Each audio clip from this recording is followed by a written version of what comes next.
Bonjour à tous et bienvenue dans Demain c'est loin, l'émission qui met en avant des parcours inspirants et accessibles. Aujourd'hui, mon invité a monté un dispositif permettant aux Algériens de France et d'Europe de rentrer en Algérie afin de monter leur business. Il les accompagne clé en main dans leurs projets. Je vous propose de découvrir son parcours après ça.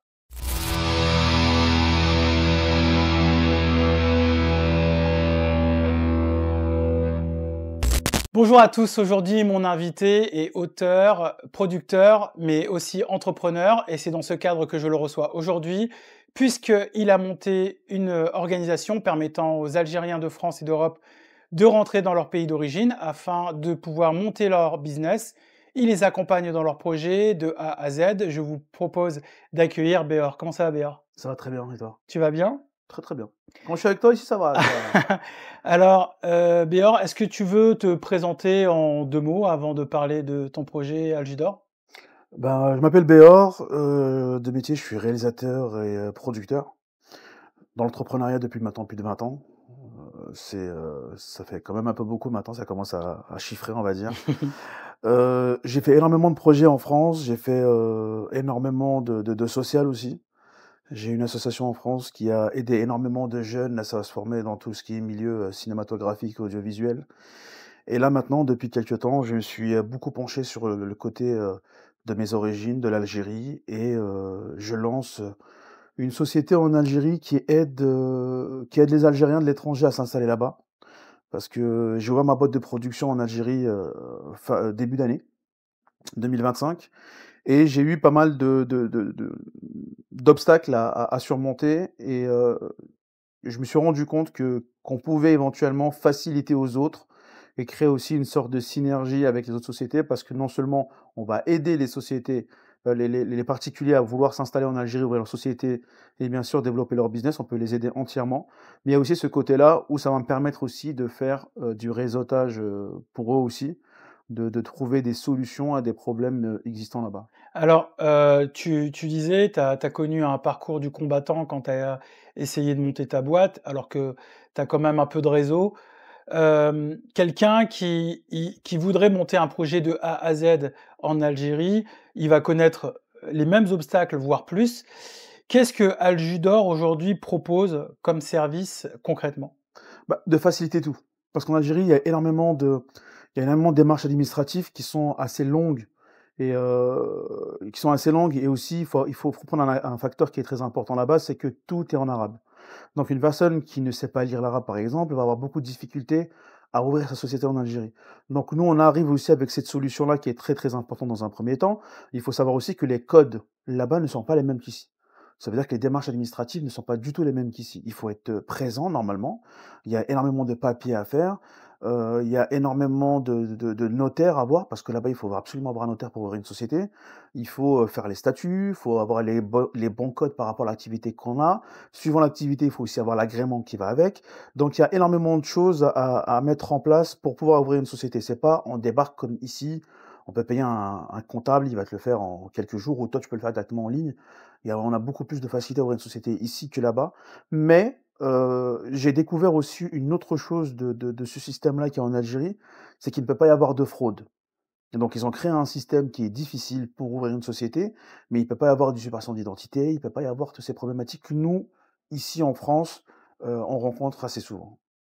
Alors, à qui ça s'adresse aujourd'hui? Parce qu'on dit qu'effectivement, on a dit en intro que ça s'adressait, essentiellement à la diaspora algérienne. Mmh mh. Mais quel type de profil aujourd'hui? Est-ce que quelqu'un qui a une idée, ben, il tape à ta porte et il dit: «Bon, j'ai une idée, mais j'ai rien qui est encore cadré, rien en place».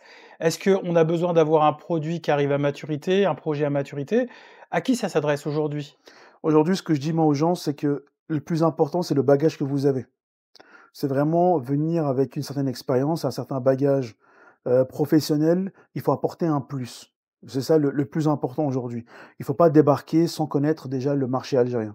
C'est pour ça que certaines personnes font des business plans, font des enquêtes entre parenthèses, pour, des études de marché pour faire leur business en Algérie, mais il ne faut pas les faire d'ici. Il faut aller là-bas, il faut aller sur le terrain, il faut connaître aussi la demande, qui est à la base, ce qu'on peut faire et ce qu'on ne peut pas faire aussi, parce qu'il y a pas mal de choses qu'on peut pas faire en Algérie, suivant les lois, suivant, le gouvernement qui est en place. Donc du coup, il faut vraiment bien étudier son projet, aller là-bas, rencontrer aussi les entrepreneurs en Algérie parce que il y a beaucoup de monde qui pense qu'ils vont arriver en Algérie, ils vont avoir cet truc-là de: «Je sais mieux que ceux de là-bas» et cetera et cetera. Non, ça, c'est vraiment se tromper. Il y a énormément de personnes en Algérie qui sont vraiment très, très, très bons dans ce qu'ils font. Ça, il faut bien le savoir. Il faut pas venir avec cette image un peu, colonialisme, un peu, «Je suis plus fort que toi, je vais t'apprendre des choses». C'est la deuxième erreur qu'il ne faut jamais commettre et aussi, créer un réseau en Algérie. Parce que vous savez, il y a la diaspora algérienne depuis plusieurs années, elle est active au niveau de ce retour un petit peu aux sources, mais il faut pas se tromper. On nous qui venons de France, d'Europe et des États-Unis, on ne peut pas créer un pont avec l'Algérie tout seul. Il faut absolument que les entrepreneurs qui sont en Algérie, qui sont algériens et qui ont pris cette décision de rester en Algérie, de développer leur business en Algérie, fassent le pont de l'autre côté. C'est-à-dire qu'on peut se retrouver qu'au milieu du pont qu'on est en train de construire. Donc il faut pas arriver avec cette idée qu'on est supérieur, qu'on est ceci, qu'on est cela. Il faut aller en Algérie, il faut aller étudier le terrain, il faut faire du terrain. Il faut aller là-bas, il faut aller voir comment ça se passe, ce qui se dit, ce qui se fait, les besoins réels qu'il y a. Parce que on a beau arriver sur un marché qui est plus vierge que celui de France, il y a beaucoup de choses à développer en Algérie, mais il y a ce truc-là qu'il faut aller quand même aller voir sur place. Il y a des personnes qui ont fait, qui ont lancé des business en Algérie qui sont cassés la gueule parce que le produit qu'ils ont voulu apporter en Algérie ne fonctionnait pas. Je donne un exemple tout bête, il y a une société qui est arrivée en Algérie il y a 2-3 ans de ça, qui a voulu lancer de la frite surgelée pour faciliter au fast-food. Bah, il s'est cassé la gueule parce que en Algérie, ils aiment pas la frite surgelée, par exemple. Tu vois? Donc le mec, il s'est cassé la gueule, sa société, elle a fait faillite. Il a investi beaucoup d'argent pour rien. Tu vois? C'est un exemple parmi d'autres, hein. Mais il faut juste se dire que c'est pas ce qui fonctionne ici ne fonctionne pas automatiquement là-bas. Donc faut venir dans un état d'esprit aussi de développer, apporter un plus à l'Algérie, parce que c'est ce qui est le plus apprécié en Algérie. Moi, quand je suis arrivé en Algérie, j'étais pas venu dans un état d'esprit de production tout de suite. J'ai un projet d'ouvrir un centre de formation en Algérie pour les métiers du cinéma et de l'audiovisuel, donc intervenir sur 12 corps de métiers. Tu peux rappeler le nom? C'est Bosa Industries. Ça, c'est pour Bosa Industries, qui est ma boîte de production maintenant en Algérie, donc je fais de la formation là-bas aussi. Je forme des jeunes. Ce que j'ai fait moi ici en France, je suis en train de le faire en Algérie actuellement. Et par la suite, quand j'ai ouvert ma boîte de production Bosa Industries en Algérie, c'est là que j'ai eu ces petites problématiques de ne pas connaître les codes. Donc j'ai pris un peu plus de temps pour ouvrir ma société. En plus, la production, c'est un business qui est un peu très surveillé en Algérie. C'est pas n'importe qui peut ouvrir une boîte de production et autres. Donc du coup, toutes ces difficultés-là, je me suis dit, bon, on va créer un groupe, on va l'appeler Al Jodour, qui veut dire la racine, et on va aider justement tous ces gens-là qui ont cette prétention ou qui veulent s'installer ou investir en Algérie, on va les aider dans leur projet. Ça veut dire qu'on va prendre les codes qu'on a nous ici, dans la structuration, bien sûr, et on va l'apporter là-bas et travailler avec les mêmes codes qu'ici. Mais je dis bien dans la structuration d'une société. Ça veut dire que partir d'une idée et construire l'idée au fur et à mesure du temps, mais tout en accompagnant bien sûr le client. Le client lui-même, quand il a son idée, on peut lui développer son business en Algérie. Il n'est pas obligé d'être sur place quand on développe son business, donc on peut prendre en charge toute, tout l'aspect, bien sûr, administratif. Les deux seuls moments en Algérie où il est obligé d'être là, c'est à la signature des statuts avec le notaire et bien sûr à l'ouverture du compte bancaire. Parce qu'en Algérie, pour pouvoir faire ces deux choses-là, tu es obligé d'être présent et de mettre en empreinte sur les documents. donc pour résumer, la promesse de Algidor, c'est: vous êtes facilitateur, Oui, vous faites gagner énormément de temps à un entrepreneur parce que vous déjouez les pièges et vous connaissez déjà le système et vous êtes aussi conseil dans la proposition de valeur, du projet du client qui vient vous voir. du développement lui-même, bien sûr. C'est C'est-à-dire ça que quand tu s'il arrive s'occupes, avec une idée qui fit pas avec le marché, vous êtes capable de le conseiller et bien sûr. cetera. De toute OK. façon, nous, notre intérêt avec les clients, c'est vraiment que leur projet fonctionne et que ce soit une vitrine pour nous aussi. Donc, on travaille pas pour travailler. On travaille intelligemment avec la personne. C'est pour ça qu'on a plusieurs packs différents, on a plusieurs façons de travailler avec les clients. On peut être associé dans leur projet, suivant le projet s'il nous plaît vraiment ou que ça nous parle, entre parenthèses. Ou on peut mettre juste un prestataire de service qui va être accompagnateur du début jusqu'à la fin. Donc, on peut non seulement créer le logo pour ce client-là, on peut créer toute la charte graphique, on peut créer les sites internet, les applications, on peut vraiment tout faire clé en main. Même lui trouver les locaux, lui faire les travaux à l'intérieur, bien sûr la décoration. On est vraiment dans ce truc-là où on accompagne. Il y a d'autres structures en Algérie qui existent aujourd'hui dans le même secteur que nous, mais eux font du conseil, mais ne vont pas sur le terrain pour leurs clients. Tu vois? Donc il y a aussi des formations écrites sur des fascicules qui sont aussi vendues sur les réseaux sociaux, mais il n'y a pas une société qui accompagne vraiment les étrangers dans leur installation en Algérie ou pour leur investissement ou leur business en Algérie comme nous. Le modèle qu'on a nous, il est un petit peu différent de tout ce qui se fait Il est plus actuellement. opérationnel, en fait. Exactement, et là, on a développé aussi, un nouveau pôle depuis maintenant, un peu plus d'un mois, qui est le pôle RH, donc OK, ALRH, OK. donc Al Jodour RH, et là, on propose dans un premier temps, on est en train de créer un incubateur avec toute la jeunesse algérienne et un peu plus vieux aussi, où, on a découvert qu'il y a énormément de cerveaux en Algérie, mais qui ne savaient pas se vendre, sur un modèle européen ou international. Donc du coup, nous, on est vraiment dans ce truc-là de les former, de les préparer à certains, entretiens avec des grosses boîtes et autres. Mais on a aussi développé le deuxième côté de la solution RH qui est de proposer aussi aux sociétés de gérer leur RH. C'est-à-dire que quand ils ouvrent leur société en Algérie, on peut aussi leur proposer une solution RH pour que nous, on s'occupe vraiment de leur recrutement, qu'ils puissent trouver vraiment les profils qu'ils ont besoin pour démarrer leur boîte tout de suite. Donc c'est l'acquisition de talent, plus que de Bien la sûr, ressource humaine. Mais est-ce que vous allez aussi proposer de la gestion de ressources humaines? bien sûr. Les salaires et cetera? D'accord, Exactement. OK. Ça fait partie du pack aussi. On va aussi s'occuper de tout ce qui est, salaire, fiche de paye et cetera et tout. Parce qu'on a un gros réseau maintenant en Algérie où, on a un réseau de notaires qui sont, reconnus et très, très sûrs. On a aussi des comptables, on a énormément pas mal de choses. On a aussi, des vendeurs de véhicules, des exploitants de véhicules aussi pour qu'on puisse vraiment servir le client au maximum. Donc si une personne veut s'installer par exemple en Algérie, on peut lui trouver l'appartement, on peut lui trouver, un véhicule aussi à un peu moins cher que sur le marché actuel et lui faciliter un maximum son installation là-bas. Alors, quelle est la plus grosse galère que peut rencontrer un Algérien qui veut s'installer en Algérie pour monter son business? La plus grosse galère, soit, une anecdote que tu connais, ou soit une anecdote, ou un événement que tu prévois, et qui peut tomber sur un de tes clients? De toute façon, nous, on fait en sorte que justement qu'il y ait pas de galère, d'accord? Mais, les galères, ça peut être, une mauvaise, déclaration, ça peut être, tu vois, par exemple, un exemple tout bête, quand tu ouvres une société, tu as des codes. Ça veut dire que suivant tes activités, tu as des codes spécifiques à ta société, qui sont automatiquement inscrits sur ton registre de commerce.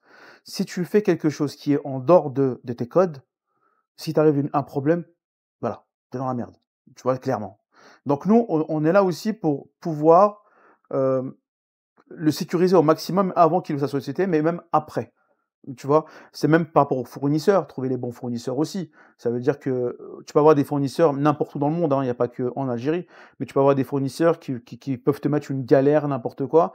Nous, ça à nous, bien sûr, de trouver plusieurs fournisseurs qui peuvent prendre la relève derrière. Ça peut être c'est énormément de choses, mais mais je pense qu'aujourd'hui, la plus grosse barrière qu'ils ont, c'est la langue. Ça, c'est vraiment la grosse galère qu'ils ont la plupart parce que, malheureusement, surtout en France, on a beaucoup favorisé la langue française. Moi, je suis né en Algérie, donc j'ai vécu là-bas jusqu'à mes 10 ans, donc j'ai ce truc-là de parler 3 langues, donc le français, le berbère et bien sûr l'arabe. Donc j'ai cette facilité-là. Mais une personne qui est née ici, heu, qui grandit dans ce truc-là de devoir s'intégrer et cetera et tout, bah, notre génération, on va dire les années 80-90, ils ont ce problème-là de la langue, ils n'arrivent pas à parler arabe et cetera et tout, et surtout ils n'arrivent pas à lire et à écrire. Et surtout écrire, ouais. Voilà, et il y a un truc qu'il faut comprendre, c'est qu'il y a une différence entre la fosha, le littéraire en arabe, et la darija qui est le dialecte de la ville là où tu es. Et quand tu parles dialectaire, c'est différent du littéraire. Ouais. Donc moi, par exemple, on peut très bien en discuter en darija qui est une langue qui est assez Mais populaire tu es dans mon très vite hors quartier. sujet si tu es en littéraire. Si tu pars en littéraire, là, c'est autre chose. Les mots changent entièrement, la façon, ça n'a plus rien à voir. Donc tu peux avoir, ce truc-là de la barrière qui va être très, très important et qui va être très problématique rapidement. C'est pour ça que nous, on apporte cette solution aussi de traducteur entre parenthèses et de sécurité sur les documents. Parce que tu peux pas signer des documents qui sont écrits en arabe et tu sais pas ce qui est écrit dedans, c'est juste impossible.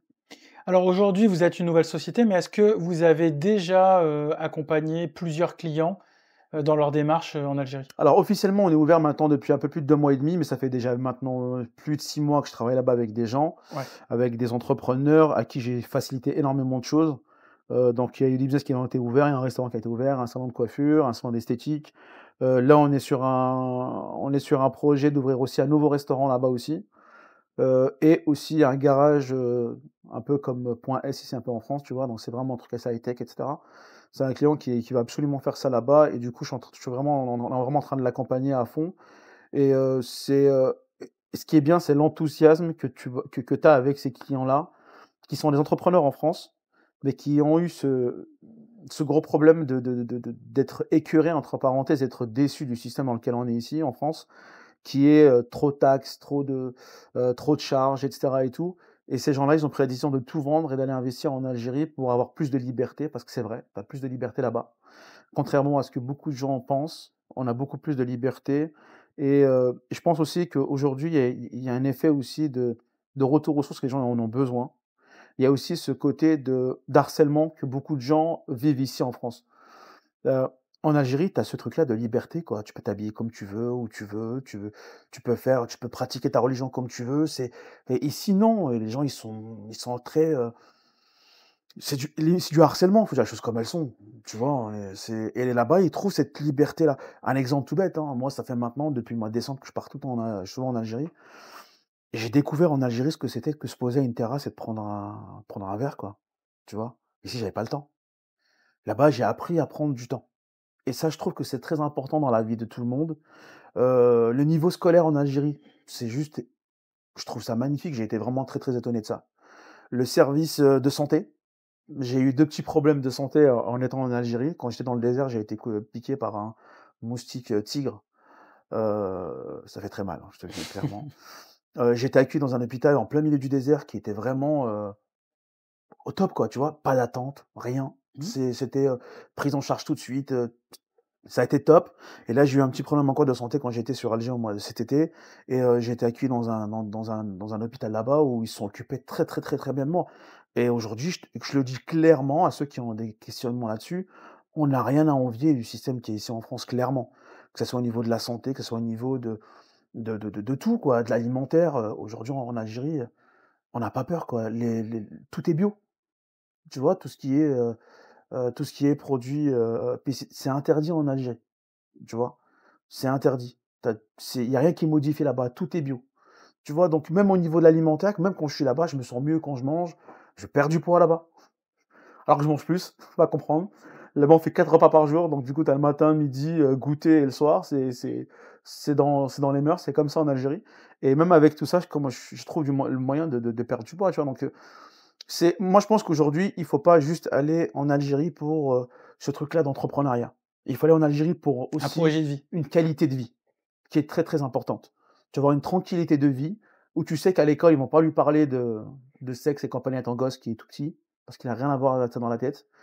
Tu sais que, heu, ta femme ou tes enfants sortent dans la rue, ils sont en sécurité parce C'est vrai. un truc qu'il faut comprendre, c'est qu'en Algérie, c'est l'un des pays les plus sécurisés du monde. J'y vais beaucoup et j'ai vraiment constaté, Voilà, il y a des flics la partout, sécurité. il y a des Exactement, ouais. policiers partout, peu importe là où tu vas, tu te sens en C'est sécurité à vrai. n'importe quelle heure et ça, je trouve ça très, très important parce que c'est un équilibre dans une famille qui doit être présent, tu vois? Alors qu'ici, tu te sens pas en sécurité, il faut dire les choses comme elles sont. Et tu m'as fait penser à quelque chose tout à l'heure, une question que je voulais te poser, c'est tu t'es dit: «Je me suis assis dans une terrasse de café» et est-ce que, quelque part, pour les enfants d'immigrés, en France, le retour à leur pays d'origine n'est pas une découverte, une porte ouverte vers un territoire sans discrimination? La discrimination zéro. Si, Est-ce justement, qu'il n'y a si. pas ce phénomène-là aussi de dire: «Bon, ici, même si je suis entrepreneur, même si je monte ma boîte, je vais connaître à un moment donné la discrimination, des portes fermées, des clients qui hésitent, le fait que je dois prouver que je suis digne de confiance» et cetera.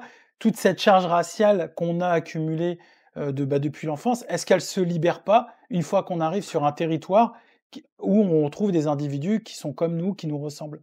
Tu sais, c'était pas ce qui est bien, c'est que ce nouveau président qu'on a actuellement, le président Tebboune qui est qu'on apprécie énormément. Les Algériens l'apprécient énormément, on l'apprécie énormément parce que, pour te dire, on l'appelle Amé Tebboune, pour te dire. On l'appelle tonton Tebboune au lieu de président Tebboune, tu vois? Donc c'est pour te dire. Le truc qu'il y a, c'est quoi? C'est que on a eu une période en Algérie où il y a eu de la discrimination par rapport aux immigrés. D'accord? Donc à l'époque, on avait ce truc-là d'appeler les gens de France ou d'ailleurs les migrés, et cetera, et cetera. Ce truc-là, il a changé. Tu vois, il a changé et moi, je le vois de mes propres yeux et il y a un truc depuis quelques années, j'ai l'impression qu'il y a un truc dans l'air où quand tu arrives sur Alger, par exemple, tu te sens bien, tu vois? Tu as ce truc-là de tu plus et puis imagine-toi qu'on rigole avec la police. Des fois, on se fait contrôler par la police, ce qui est tout à fait normal, tu vois? Ça me dérange pas en soi, tu vois? Mais tu rigoles avec eux, tu vois? Et tu rigoles. Moi, cet été, je m'arrête, bon, il y a des barrages de police où tu dois ralentir et cetera et tout. Ils m'ont mis de me mettre sur le côté, je me suis mis sur le côté, il m'a ramené une bouteille d'eau. Il faisait très chaud.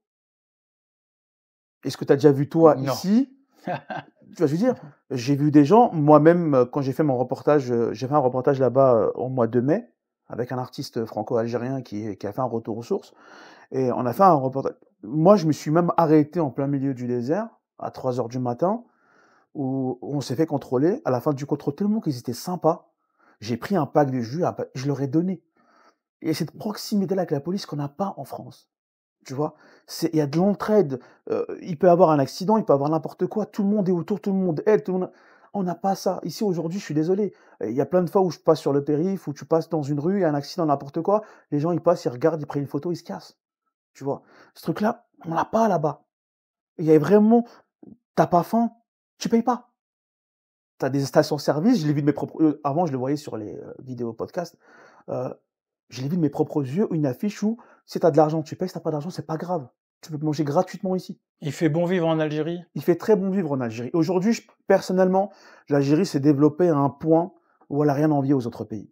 C'est ça qui est important aujourd'hui. On a toutes les infrastructures qu'on a besoin pour un équilibre pour une famille.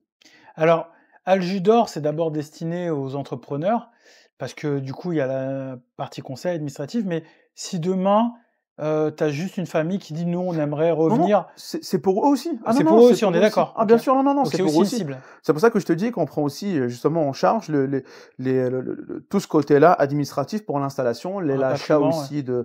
l'achat de biens immobiliers, de véhicules. On facilite vraiment sur tout. Ça veut dire OK. qu'une personne, elle a un projet en Algérie, qui soit professionnel et juste pour s'installer, ou même religieux, parce qu'il y a des gens qui, pour leur religion, se vendent à s'installer en Algérie ou dans d'autres pays. On est là pour les accompagner de A à Z, ouais. Et vraiment, ils s'inquiètent pas du tout. C'est-à-dire que même quand ils viennent en Algérie pour nous voir, on les accueille, on vient les chercher à l'aéroport, on les accueille, on leur trouve les hôtels qui ont par rapport à leur demande, parce que tu sais qu'il y a des gens, ils peuvent avoir un standing différent. Donc il y a des personnes qui veulent avoir des appartements très luxueux, qui ont le budget pour s'acheter des appartements, qui peuvent coûter 100 000, 150 000 ou 200 000 € en Algérie. Mais tu peux avoir aussi des gens qui sont dans un standing beaucoup moins élevé ou qui veulent juste avoir, ils ont des économies, ils veulent acheter un appartement à 40 000, 50 000 €, ils veulent juste s'installer. Donc même là-dessus, si on doit prendre, on a des services de conciergerie en Algérie avec qui on travaille, qui sont vraiment très, très sérieux. On leur trouve des appartements s'ils veulent être en appartement, on leur trouve des hôtels s'ils ont besoin d'être dans un hôtel, suivant leur standing, on va répondre à leurs demandes, tu vois? C'est ça qui est très important, c'est qu'on ne fait pas juste, on est là vraiment pour écouter le client et lui proposer ce qu'il a besoin. On n'est pas là juste pour vendre un produit, tu viens, je te dis: «Bon, on a ça, salut, au revoir». Non, on n'est pas là-dedans. On a plusieurs rendez-vous qui sont organisés à l'avance, on identifie vraiment le besoin du client pour répondre au mieux à sa demande. Très bien, et pour finir, avant-dernière question, qu'est-ce que tu conseillerais à un jeune Algérien en France aujourd'hui qui se pose des questions? Il ne sait pas si il faut rentrer en Algérie, monter un projet, peut-être aller voir, et qui est un peu, tu sais, dans cette spirale où il n'a pas encore pris de décision, mais il est toujours intéressé, il a toujours un œil et un regard dirigé vers l'Algérie. Qu'est-ce que tu lui conseilles de faire avant même d'entamer des un vrai, voilà, un vrai dispositif de «je finance» et cetera, mais qu'est-ce que tu lui conseilles de faire? Aujourd'hui, ce que je conseille déjà, c'est pour moi, dans un premier temps, c'est de partir en Algérie. C'est très important d'y aller. On ne peut pas se faire une idée, de quelque chose qu'on ne connaît pas. C'est tout à fait logique, tu vois? C'est vraiment partir en Algérie assez souvent et ne pas passer juste une semaine de vacances. Prends ton sac à dos avec toi, prends une valise avec toi, On peut te trouver un appartement sur Alger pour quelques mois, c'est pas un problème du tout. Et du coup, tu viens, tu vas rencontrer les bonnes personnes, on peut te faire du réseautage facilement, on va te présenter les bonnes personnes par rapport à ce que tu veux faire, et il faut que tu te fasses ton idée toi-même. Ça ne sert à rien de écouter: «Oui, l'autre il a dit ça, il a dit ça». Non, viens directement en Algérie. Tu viens sur place, tu vas sur le terrain toi-même, tu te fais une idée de ce qui peut être faisable ou pas, mais la seule chose qu'il faut faire et qui est très important dans la tête des gens, si vous voulez aller dans un état d'esprit de salariat en Algérie ou même d'entrepreneuriat, il ne faut pas vous baser sur les payes en France. Parce que c'est totalement différent. On peut très très bien vivre en Algérie avec 500 ou 600 euros par mois. C'est ça qu'il faut comprendre aussi. Le niveau de vie n'est pas le même. D'accord. Le niveau de taxe n'est pas les mêmes aussi. La vie n'est pas aussi chère pour une personne qui vient d'ici. D'accord. C'est ça qu'il faut comprendre. Donc, quand on arrive en Algérie, si il y a des gens qui veulent être salariés en Algérie. Il ne faut pas venir et dire oui, bah, je touchais 2000 euros en France, je veux 2000 euros en Algérie. Non, il ne faut pas venir avec ça parce que tu vas te casser la gueule rapidement. Tu peux trouver des postes très très importants dans des grosses sociétés où tu peux te demander des 5 000, 6 000 euros, mais pour arriver là, doucement. Moi, je dis aux gens qui veulent aller en Algérie, dans un premier temps, allez voir le terrain comment c'est. Entourez-vous des bonnes personnes aussi, parce que les gens qui parlent et qui ne font rien, ça ne sert à rien. Je vous le dis clairement, que ce soit en France ou partout dans le monde. C'est vraiment vous construire un socle de personnes qui soient sûres autour de vous. Moi-même qui a de l'expérience dans l'entrepreneuriat, j'ai fait énormément de projets en France et ailleurs, même à l'étranger, je suis arrivé en Algérie, j'ai été floué. Tu vois, je suis tombé sur des gens qui étaient pas à ce qu'ils disaient. Il a fallu du temps, il a fallu l'intervention aussi de Dieu qui était très importante, parce que moi je mets toute ma confiance dans la spiritualité aussi par rapport à mes projets. Et il a éloigné ces personnes-là quand il le fallait, au moment où il le fallait. Tu vois. Et c'est pour ça que je dis tout le temps, venez en Algérie, venez voir comment c'est. Si ça vous plaît, marhaba comme on dit chez nous. Maintenant, si ça ne vous va pas, c'est où il faut vous changer vos codes et vos prétentions, ce que vous voulez vraiment avoir là-bas. Peut-être voir certaines choses à la baisse, que ce soit le salaire par exemple, qui est très très important, mais il faut voir ce que ça vous apporte. Parce que tu peux avoir un salaire moins élevé qu'en France, avoir une très très bonne vie là-bas, mais par contre la qualité de vie elle est totalement différente. Et ça peut t'apporter un changement dans ta vie qui va être énorme. C'est pour ça que je vous dis, moi, quand je pars en Algérie, je me sens très très bien. Même au niveau santé mentale, Même santé tout physique. court, Ouais. santé tout court. Mmh. Même la santé, parce que il faut comprendre une chose, ce que les gens ne comprennent pas, c'est que la santé physique vient de la santé mentale. Si mentalement t'es pas bien, physiquement ça va pas suivre. Ça, il faut bien le comprendre. Tu peux faire du sport comme tu veux, tu peux être un athlète de fou. Si mentalement ça va pas, tu vas faire des mauvaises choses. C'est comme, on peut prendre les footballeurs, quand ils sont pas bien mentalement ou personnellement, ils font de la merde sur le terrain, Ils se alors blessent, que c'est des athlètes de haut niveau. Tu vois? Donc c'est pour ça que je dis, euh, favorisez pas votre côté salarial ou votre côté pécunier. Favorisez d'abord votre santé mentale et votre qualité de vie en Algérie avant de voir ce truc-là. Je veux la vie de rêve et je veux la vie de. Non. Et en plus, il faut aller crescendo, darja darja, marche par marche. Il faut aller tout doucement. Faut pas être trop pressé. Et en plus, l'Algérie, ce qui est bien, c'est que tu prends ton temps. Et c'est un truc que j'ai découvert, que j'aime beaucoup. C'est vraiment ce truc-là de. J'ai appris à prendre mon temps. Mmh. Tu vois, à l'avant, quand je m'énervais sur un truc, on va dire ouais, c'est pas assez rapide. Non, t'inquiète pas. Ça va arriver. Voilà, il y a une phrase en arabe qui dit que l'atla fait khair. Tu vois, c'est tout retard a un bien derrière. Tu vois, donc il faut vraiment le prendre à la lettre. Ce mot-là, il faut vraiment le prendre à la lettre. Il faut pas être pressé. Aujourd'hui, pas aujourd'hui, bon, ça fait quelque temps que j'ai compris que Dieu est très important dans la vie de tout le monde. Et il faut vraiment qu'il soit vraiment très important dans votre vie. Et si Dieu décide que vous allez mettre plus de temps que les autres à arriver à un but bien C'est pour un précis, bienfait. c'est un bien pour vous. C'est pour ça que faut pas être pressé. L'Algérie a énormément de choses à faire. Il y a énormément de choses à faire. C'est énorme. Même moi, je suis quelqu'un, j'aime énormément faire pas mal de choses en même temps. Je m'ennuie quand je fais une seule chose. Donc je suis un peu de ce profil-là où je suis obligé de faire plusieurs business en même temps pour pouvoir être psychologiquement rassasié. Tu vois. Même pour moi, l'Algérie, je me dis, il y a trop de trucs à faire. Il y a trop de trucs à faire. C'est un terrain de jeu incroyable. Mais c'est extraordinaire parce que tu découvres et il y a pas un jour que j'ai passé en Algérie depuis le mois de décembre où je passe énormément de temps là-bas. Quand je pars, c'est vraiment des longues périodes de 5 à 6 semaines et tout le temps. Tu vois, je reste à peine quelques semaines en France et je repars et j'ai découvert un pays où tu rigoles tous les jours. Tu découvres des nouvelles choses tous les jours. Tu rencontres une personne tous les jours et tu as un épanouissement, personnel et tous les jours pratiquement, tu vois? Surtout quand tu es avec les bonnes personnes. C'est ça qui est très important. C'est quand tu es accompagné des bonnes personnes, tu peux tout faire dans la vie. Est-ce que, tu as une adresse, un site pour les gens qui cherchent Algidor et souhaitent te contacter? Où est-ce qu'ils pourraient te contacter? Tout simplement sur les réseaux, on a aussi un site internet, donc www.aljodordz.com. On va l'écrire, dans Merci l'émission. beaucoup. Donc aljodordz.com, on nous retrouve sur tous les réseaux sociaux. Bien sûr, on est sur TikTok, Instagram et autres. Et bien sûr, on peut me contacter en privé aussi sur mes réseaux à moi aussi, donc BR officiel sur Instagram, sur lequel je réponds énormément. Je suis pas très TikTok, mais bon, ce qui paraît, on est obligé d'y arriver. Tu vois, moi, je suis de la Je vais te donner génération, des cours. voilà, je suis de la génération MySpace pour te dire. Donc, du coup, je peux te dire que déjà Instagram, c'était dur de Caramel. passer de, voilà, exactement. Je suis passé de Facebook très difficilement à Instagram et c'est difficile. En plus, j'ai pas le temps. Clairement, j'ai Ah, pas faut le du temps. temps. Faut vraiment du temps. Donc voilà, donc j'envoie un petit message par rapport à ton émission. De tous les Algériens, bien sûr, de l'étranger qui veulent s'installer sont les bienvenus, mais aussi tous les Algériens d'Algérie qui veulent bosser avec nous, construire ça avec nous, ils sont les bienvenus aussi. Donc ils peuvent Donc, te contacter. mais bien sûr, et ma porte, elle est toujours ouverte.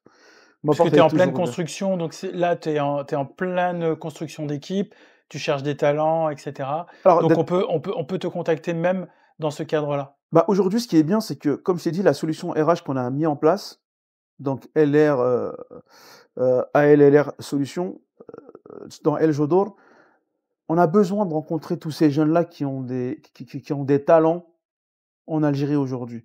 Nous, on a embauché 2 jeunes qui ont des masters 2 en management et en communication, qui n'ont pas trouvé de travail alors que ça fait 2 ans qu'ils ont eu leur diplôme, tu vois?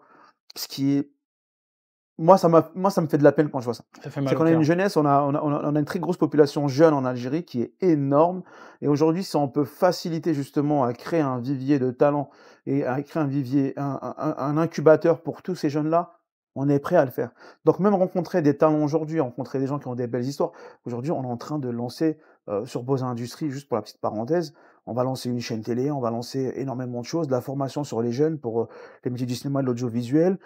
Il nous faut du contenu pour faire les documentaires, les séries et tout ça. Donc tu fais un appel à des talents Mais aujourd'hui, bien sûr, pour venir te rejoindre, notamment sur exactement, Boza. bien sûr. On est vraiment très open. Aujourd'hui, on a des partenaires qui sont vraiment très solides, que ce soit en Europe, que ce soit en Algérie, qui font qu'on a aussi une solidité derrière qui va être, sur une longue période, quoi. On veut vraiment travailler sur la longévité. On n'est pas vraiment C'est pour ça que moi je suis arrivé sur une identité en Algérie où je voulais développer quelque chose pour l'Algérie et je trouve que ça c'est très important d'arriver avec cette mentalité-là. C'est-à-dire qu'en arrivant en Algérie, il ne faut pas que vous veniez juste pour un côté financier. C'est pas juste pour gagner de l'argent et se faire de l'oseille et dire: «Ouais, c'est bon, j'ai réussi». Non. Il faut pas que l'Algérie soit une solution à un problème de frustration européenne. C'est-à-dire qu'il ne faut pas que ça soit, faut pas Le que tu dises motif. voilà, il faut pas que ce soit un motif, il faut pas que tu dises: «Tu as pas réussi en France, donc je vais aller en Algérie, je vais réussir». C'est pas ça. Il faut que tu arrives en te disant que tu vas venir et participer à un effort national pour le développement de ton pays. Contributeur. Exactement, il faut contribuer. Il faut vraiment être dans un état d'esprit compatriote où tu vas dire: «Voilà, je pars en Algérie, Je mais soutiens. je soutiens, je développe pour l'Algérie dans un premier temps». J'apporte ma part. Mais il faut de toute façon. OK. Tu vois? Comme beaucoup de générations de grands-parents issus de l'immigration ont fait pour la France. Ils sont venus en France pour reconstruire la France, clairement.